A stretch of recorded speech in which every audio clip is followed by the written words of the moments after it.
बलांगीर जिला परिषद अध्यक्षा श्रीमती देवकी साहू अध्यक्षतार डीएफओ कार्यालय सभागृह जिला स्वास्थ्य समितिर बैठक अनुष्ठित होईछि। समितिर उपसभापति तथा जिलापाल गौरव शिवाजी इसलवार, निर्वाही अधिकारी तथा मुख्य उन्नयन अधिकारी तरुणी सुना, जिला मुख्य चिकित्साधिकारी डॉक्टर रमेश चंद्र साहू प्रमुख एही बैठक में जोग देइथिले। गृह को संबोधित करी श्रीमती साहू समस्त स्वास्थ्य संबंधी योजनार समयोचित कार्यान्वयन उपरि गुरुत्वारोप करथिले एवं सरकार द्वारा प्रदत्त मानदंड एवं निर्देशावली को कड़ाकड़ी पालन करने को समस्त को अनुरोध करथिले। उपस्थित थिबा सदस्य और अधिकारी माननकु अभावी लोकों को सेमानकर सर्वोत्तम सेवा प्रदान करने को आह्वान करने सहित आशा प्रकाश करथिले जे ग्रामांचल रे सचेतनता शिविर आयोजित करी प्रशासनिक अधिकारी, चिकित्सा अधिकारी एवं पीआरआई सदस्यों मिलित प्रयास जिलार सामग्रिक स्वास्थ्य सेवा परिस्थिति को उन्नत करिपारे बहु सहाय्य करिपारिबो। जिला स्वास्थ्य विभाग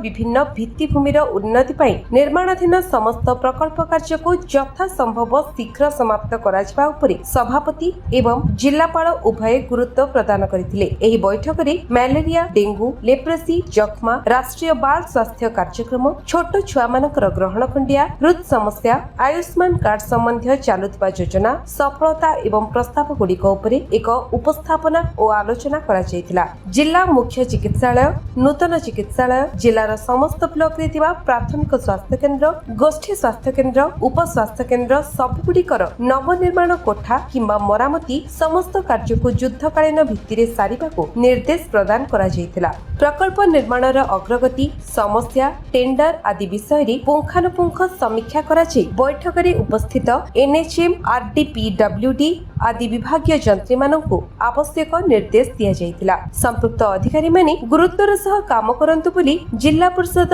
सभापति समस्तंकर सहयोग कामना करथिले। जिलापाल स्वास्थ्य सेवा प्रदान रे समस्त उन्नयनमूलक कार्य को धार्य समय मध्य निर्माण काम को त्वरान्वित करने को निर्देश देथिले। विभिन्न आवासिक विद्यालय मानकरी गुटखा, पान मसला संबंधी रोग विषय रे छात्रों को सचेतनता कराइबा, जिल्ला रे समस्त स्वास्थ्य संबंधी योजना गुड़िकर संपूर्ण एवं समयोचित कार्यान्वयन उपरि गुरुत्वारोप करथिले। एही कार्यक्रम रे जिला स्तरीय अधिकारी, समस्त अधीक्षक, उपखंड चिकित्सालय और सीएचसी र चिकित्साधिकारी प्रमुख उपस्थित थिले। जिला स्वास्थ्य समिति गवर्निंग बॉडी मीटिंग अनुष्ठित होइछे आ निश्चित भाव में आम बलांगीर जिला के आहरी के स्वास्थ्य डेभलप होबार से ऊपर आलोचना होता जेनता कि आम स्वास्थ्य क्षेत्र में आमर विशेषकर एमआई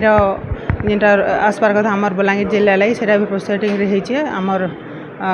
जिले में आहरी स्वास्थ्य क्षेत्र में उन्नति आनबार लगी आम विशेष ध्यान देछुँ जेनटा कि